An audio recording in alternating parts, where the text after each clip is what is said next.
people think rock and roll should be escapist. It should be just about having a good time and like getting your rocks off and getting pissed or whatever else.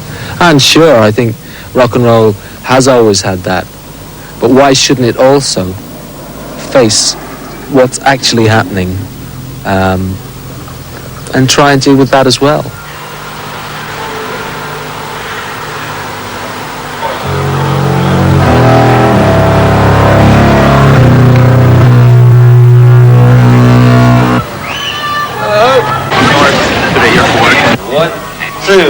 Don't make a show of me, the camera's everywhere. There's about 60 bouncers on duty.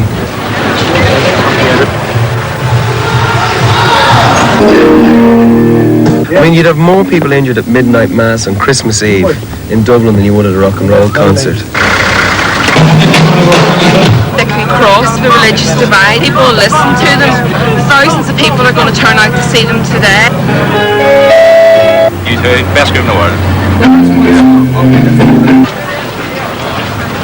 It says also that part of the concert will be filmed by a World in Action documentary. Does it say that? Does it say that? Apparently. They get everywhere, eh?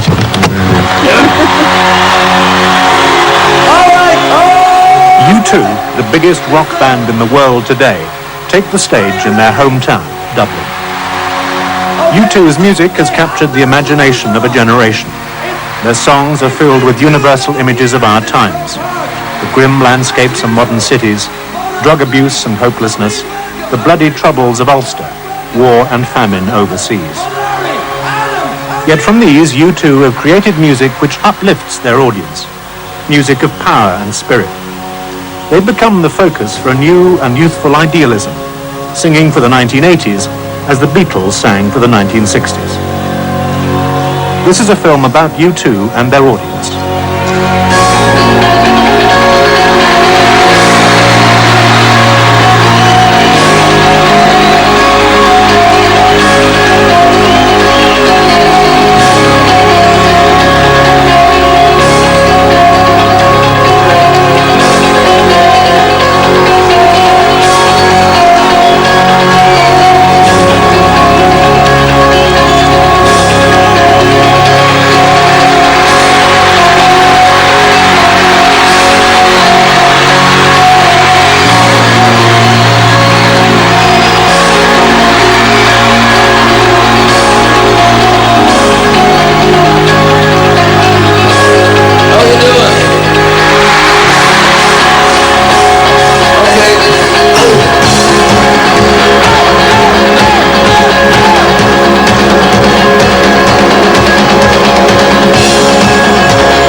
Of being in a successful rock and roll band,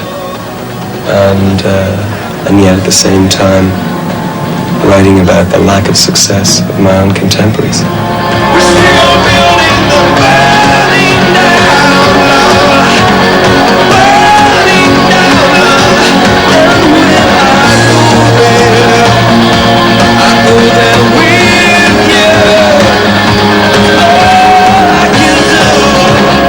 just aware of it, and painfully aware of it. Literally the people on the same street as I grew up are having to leave Ireland and go to America to find jobs.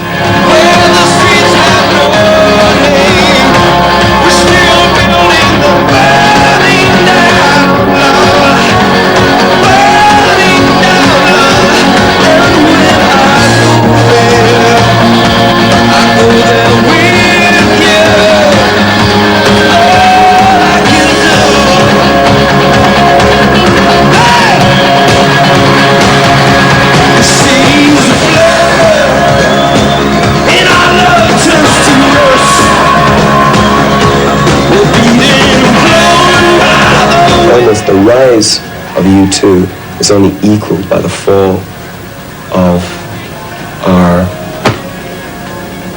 own contemporaries.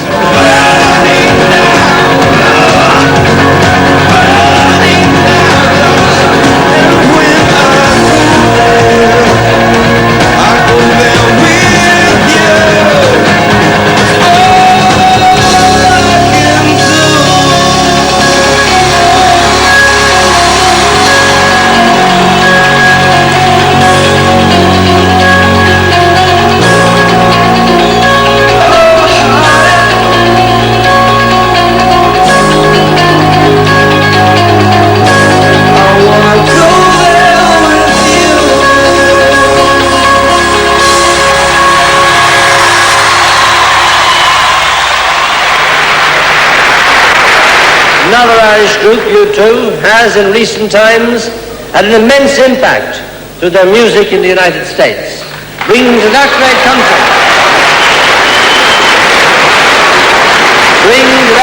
country a reflection of the positive and generous spirit and mood of the younger generation here. According to the New York Times, U2's performance in the US has caused the Democratic Party, in its approach to the next presidential election, to re-evaluate its understanding of how young people in America think and feel. What other country but Ireland could have produced such an influential phenomenon in the United States? In the 60s, Dublin was a very small, pretty European city. And due to corruption and mismanagement and appalling planning, they removed people from the heart of the city out to these appalling, to me, ghettos out in the suburbs, places like Neilstown, places like that. There's a couple of tower blocks there that are notorious, Ballymun, amongst others. And when they removed the heart of the city, they took its soul with it. And so all the business, classic stuff, all the businesses around sort of folding, and it became a wasteland. And the city itself became destroyed at the hands of the city management. Must find a way to get out of here, or I'll pull this whole place down. I'll find a way to get out of here. I'll turn this world around. I'll burn like it found it. I try hard, take motion. Go further than an ocean. I can't swim all that way. Get away. If you're from Ballymun, there's no chance really. Like if there's someone from Blackrock and you went for the same interview as you know, if you're from Ballymun, he has a far better chance of getting it because Ballymun's name, it has a name for itself. It's crap. You feel it inside. You know, not all of us are all into drugs then. And we feel like we are when we're told we're from Ballymun. You feel different than what you are. You feel like you're one of them. Future now I see it as the band, being in the band. With unemployment as it is now at the moment. It's the only way out is the band really. We're only starting off and we're only a number in this country. You two have a name. Then there was the drug thing. I don't know why it should be so epidemic in Dublin, but it is far worse than in London in relative terms. I'll find a way to get out of here. I'm out of this world around. Somebody gave it to me one time, and you know, I was just that stoned. Somebody put it in my arm, you know, and I got something right to the head, and I thought I was just gonna die, you know. I didn't see any sort of a life for myself at the time, you know. It was the only thing that was exciting to me. There was nothing worth doing that was exciting, you know. You think about all the other kids and that's coming up, you know. Like, there's nothing for them, you know. When they're going to grow up, they're going to go through all the same things. Some will go on to be probably locked up for life. Some will just be in and out of prison all the time, you know. I've seen them stoned and I've seen them drunk, and when they're drunk and they're stoned, they're very violent, you know, because that brings out the anger in them. If over half the country is under 25 or whatever the statistics are, you're looking at a potentially vicious explosive situation where you have classic African conditions like urbanization from a countryside that can no longer support its people, where you're looking at a city that can't live up to the expectations of the new immigrants, when you're looking at no jobs for those who have got the gumption to go out and try doing things themselves, or for those who just look for a regular job, or for university graduates, then you have mass emigration again, and that destroys the country.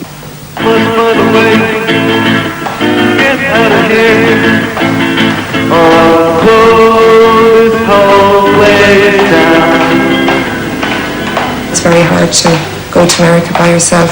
I'd probably be bawling my eyes out, but I'll give it my best shot and see how it goes. But I have a boyfriend who doesn't want me to go, and my relatives generally don't want me to go. But I've decided that I have to go because there's no other option. How are you feeling about the work so? I think that's great. My family don't actually realise how bad the situation is, and my father keeps saying to me, you know, oh, something will turn up, you'll get a job somewhere in a nursing home somewhere.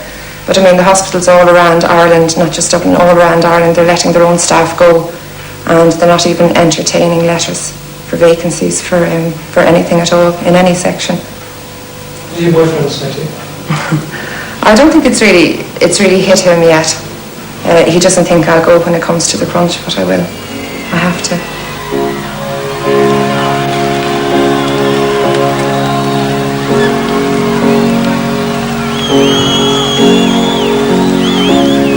So she woke up from where she was, lying still, said I've gotta do something about where I'm going.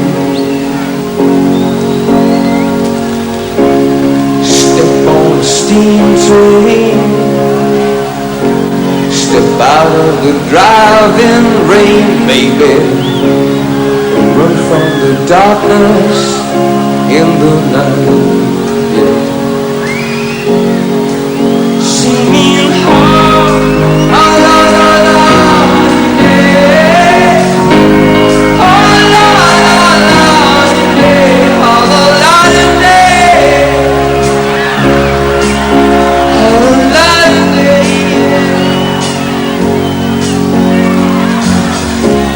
sweet the sin, bitter the taste in my mouth.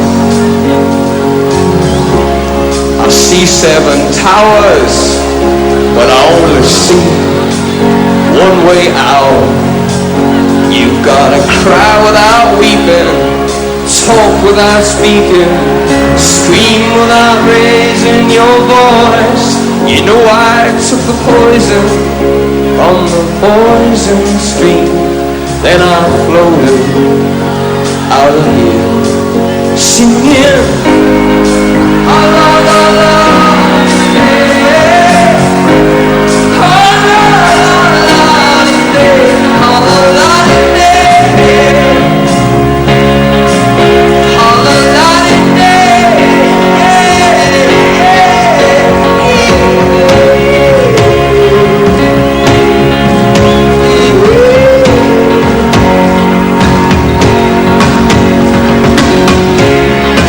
through the streets with eyes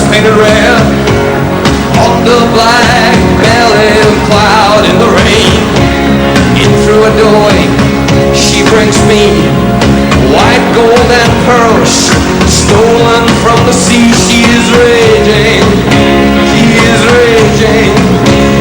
The storm blows up in her eye. She will suffer the needle chill. She's running to stay here. Still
very easy for me to talk about Ireland like it's a broken place. The spirit is broken. The spirit is not broken. An ordinary kid in the street, he may think all these things, but nobody's ever going to listen to him or take any attention of him. Whereas a rock group, they've got the public waiting to hear what they're going to say. People say that, you know, we're very proud that you're Irish, but I'm very proud to be Irish. What they can achieve is they can spread their message, spread what they think through more people than any politician could, because they're probably more listened to than anybody around the world. I do see a future, but I think it's worth fighting for, and that's all that's the anger in our music. I think it's the right kind of anger. It's not to tear down, it's to build up. If you can't change anything, well then it's never going to change.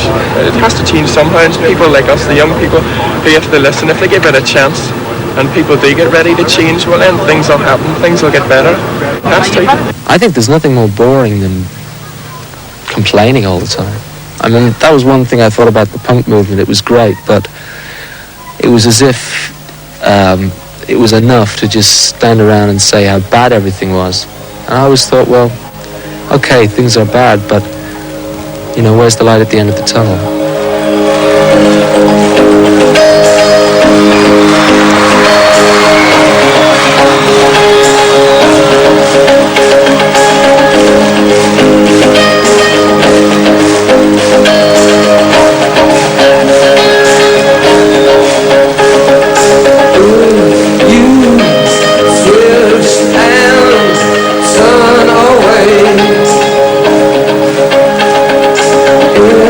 You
for me is a song that I used to wake myself up to see the world around me and what was going on in the world around me.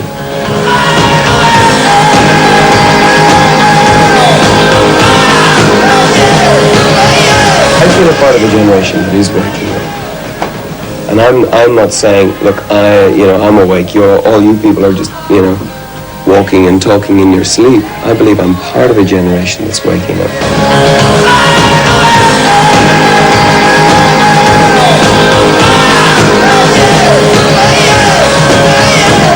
Rock and roll music is the soundtrack to change. It is at its most exciting, I think.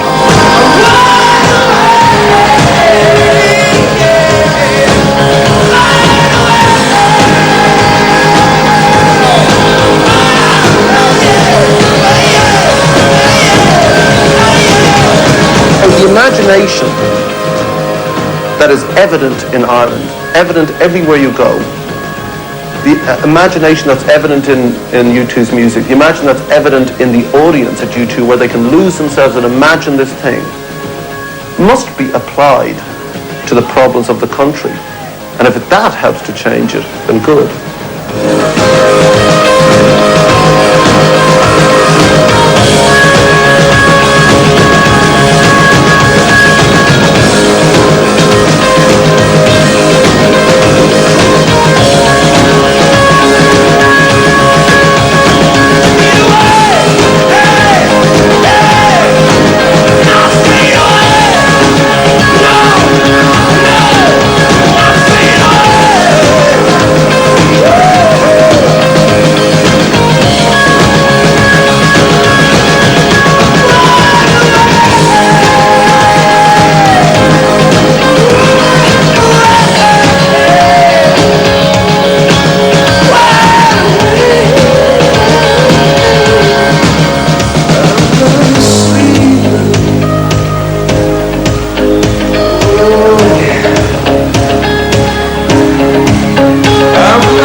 Some of the lyrics of a U2 song do relate to the way they're feeling. There's insecurity, but I think most people have some kind of a hope. It's just there's very little rock and roll that deals in that. Even though things are very bad at the moment, I think they still just have that element of hope that it will get better. I feel proud of how far I come. I could be still down in the. I know I'm the labour. I know I'm on the labour and I'm not working, but I'm not on the gutter anymore. With people who loves me and respects me. Mainly the good things you have to make the good things happen yourself. If you don't, it's going to be bad all the time.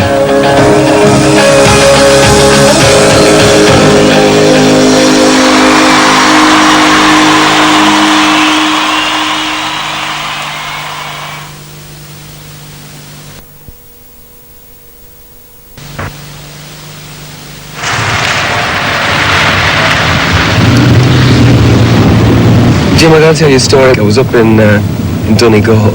I drove over the border by mistake, and I got pulled into the side of the road, and this guy shone lights into the car, and the guy, I heard this sort of British accent, sort of quite a well-to-do accent, and he says, "Turn off your lights! Turn off your lights!"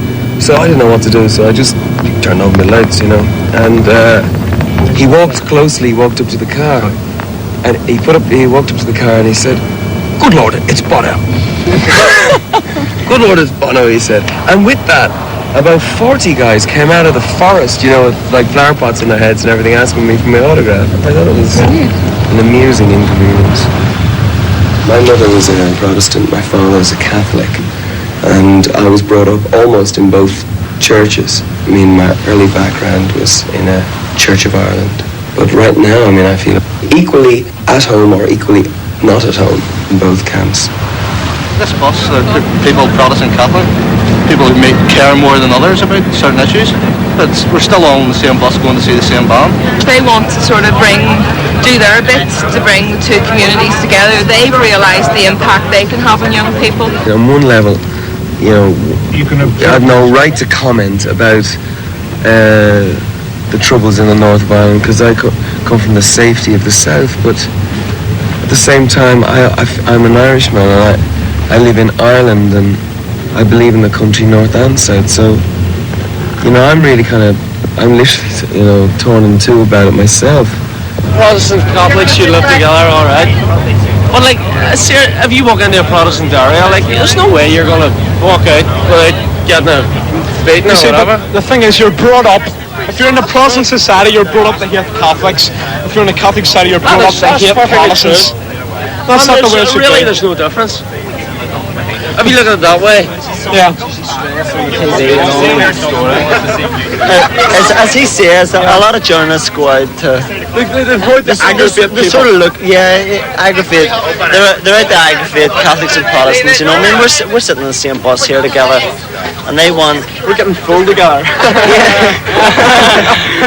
we're having a great time here. When I think of peace, I think of hippies with flowers in their hairs and everything. But I think you can be aggressive. You can be an aggressive pacifist, and I suppose in you too, we consider ourselves aggressive pacifists. It's almost like the pop idols, the rock idols are gods in a way, and they're listening, and like you too, a lot of people follow what they say as sort of God, if you like. But I mean, it's rock music and something that could act as spiritual to the young people today. Certainly more, I think, than the church does. Because in Ireland, the church has brought nothing but divide. So why not look to something different to bring us together? Come on, a lot of people who are religious don't have any belief. Let's not be naive about that. There's a hell of a lot of people who see religion as some kind of social thing. You know, or in the case of certain parts of the world, Northern Ireland included, it's a racist thing, and it's a chance to be on one side or the other side. If you read back through the early days, the sacrifices that the people of Ireland in their poverty and hardship made to set up this missionary movement. And the symbol of this, even today, I suppose we could say, in view of the day that's in it, the symbol of this spirit still carrying on in the Irish people is the U2 with their messages as they travel the world, preaching a message of peace, not war, just as we preach a message of peace, not war. This is Ireland. I think Bono and the whole band are so charismatic, you know, that they touch you and they lift you up and they inspire you. I think there's an awful lot of good in that sort of spirituality because it brings people towards a knowledge of the spiritual life and deeper, higher ideals that there's more to life than 9-to-5 jobs and what make ends meet. There's a deeper yearning in everybody for spirit, something in the spirit, you know, and that I think that is brilliant. And whether they don't adhere to organised religion or not, at least that they are awakening in people to that need within themselves. People think because I am attracted to people like Gandhi or the Reverend Martin Luther King, or even my faith, my belief in Christ, that I, therefore, am some sort of hero or man of God or peacemaker. One of the reasons I'm actually one of the reasons I'm attracted to these people is because I'm the very person who would not turn the other cheek. And I grew up with the violence in me, and it's still in me, and I despise it. somebody just on the last tour of the United States threw up the tricolour, the green, white and orange Irish flag. And I found myself in almost kind of in a rage. And I just said, I picked up one and I said, you see this flag? You see this colour? What colour is it? And they shouted out, orange. And I just pointed to the other end of the flag. I said, you see that colour? What's that? And they said, green. And then I pointed to the middle. And I say, you see this? What's this? And they all shout back, white. And I said, all I see is red. At the time of the Bobby Sands hunger strike, people were throwing dollars up on the stage. There was shouts of, up the IRA from the stage. We were an Irish band, and they thought we would fit into this version of Ireland and the revolution. Now, I'm very clear in the way I feel about that. I would love to see United Ireland, but I'd never, ever could support any man that would put a gun to somebody else's head to see that dream come true. And we wrote Sunday Bloody Sunday in a rage. I just set out this story, broken bottles under children's feet, bodies strewn across a dead-end street. But I won't heed the battle call. It puts my back up against the wall. And the battle's just begun. There's many lost, but tell me who has won. The trenches dug within our hearts. Mothers, children, brothers, sisters torn apart. How long must we sing this song?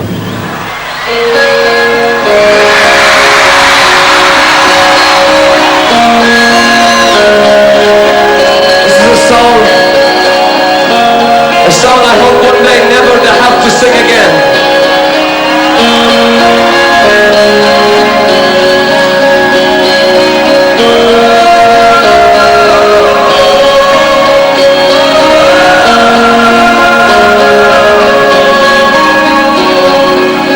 I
thought to myself, maybe we did fail.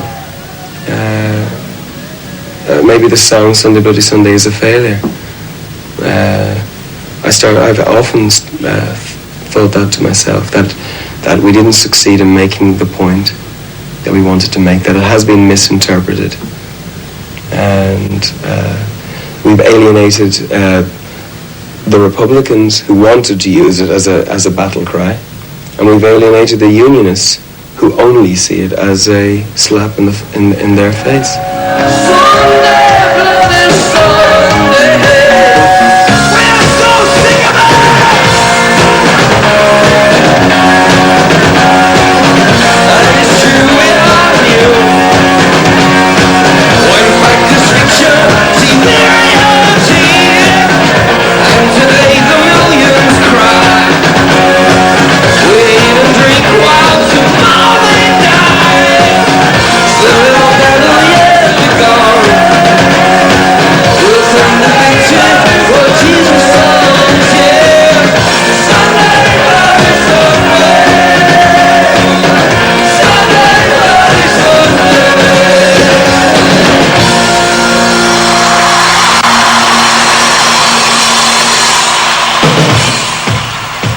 Rock music with a conscience has been striking a powerful chord ever since Bob Geldof's crusade to raise money for the famine victims of Africa. U2 have been in the forefront of this new wave, first with Live Aid and then Artists Against Apartheid. More recently, they led the Conspiracy of Hope tour of America in support of Amnesty International. Hundreds of thousands of young people flocked to these concerts and were urged from the stage to involve themselves in Amnesty's campaign for human rights.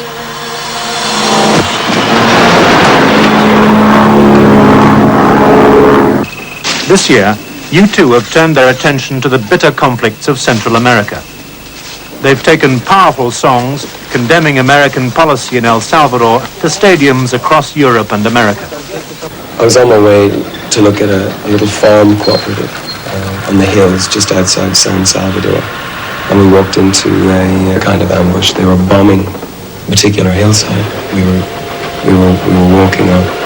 They designate these areas fire zones, where they tell everyone in a particular area, a rebel, sympathetic area, to just leave an area, and by a certain time, and then they just bomb that area.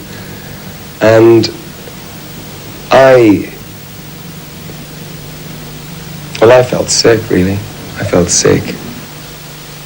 And I tried to write Bullet the Blue Sky, one about just the fear I felt. And I was trying to exercise the fear I felt on that moment. We tried to make the music, paint that picture. And when I got home, I said to Edge, I want you to put El Salvador through your amplifier.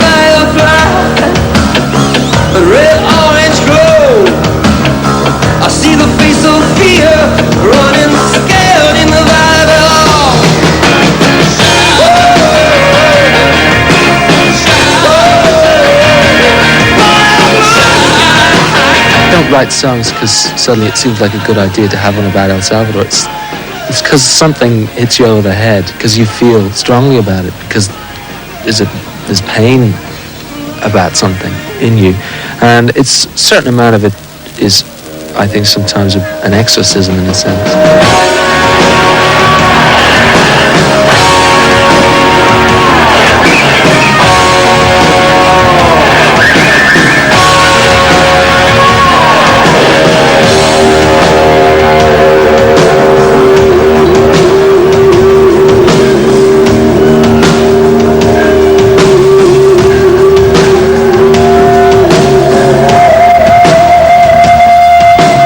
So this guy comes up to me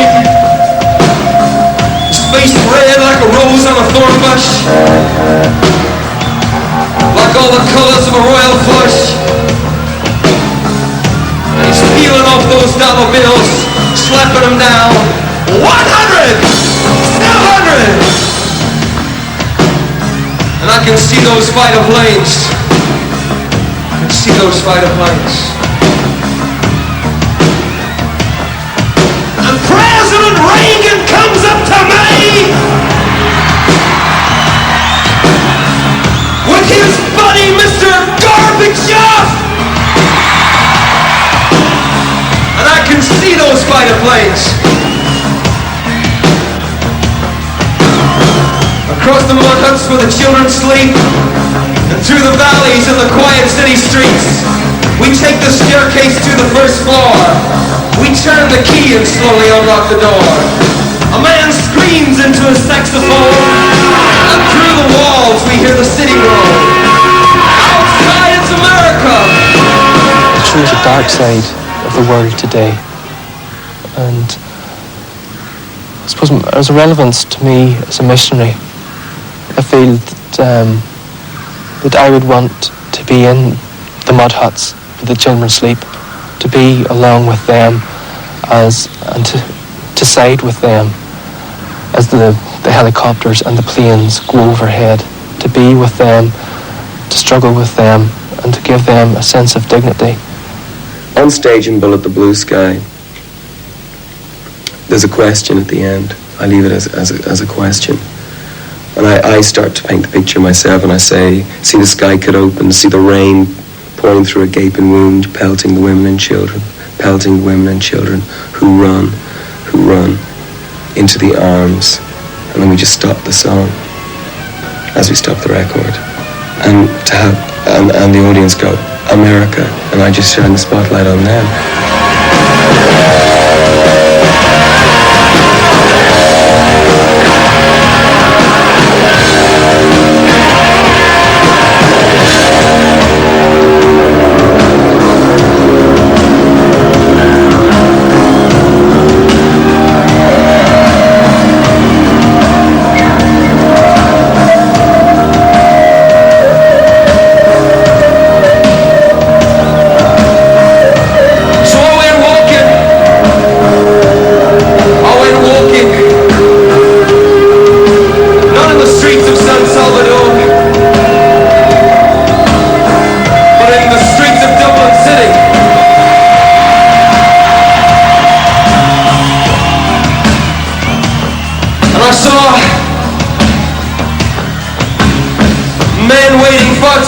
Queues for the pocket money. I saw queues outside hospitals. I saw them closing up hospitals and throwing their beds out onto the street.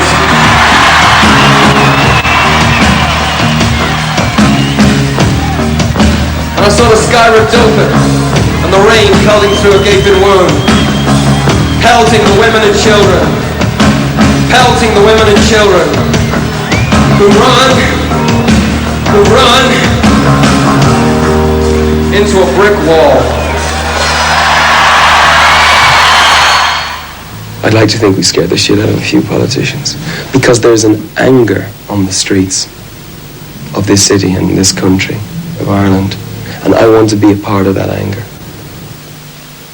And so, the question is, how can I bite the hand that feeds? How can I bite the hand that feeds and makes me fat? Because I am in a rock and roll band that's on the world stage and have been given supposedly fame or fortune. But I think we should bite the hand that feeds. The point about Dublin is, the band will be up there giving it plenty of this, and oh, geez, that's great, Bono, this great, we're going out and chat, and then they go to the pub.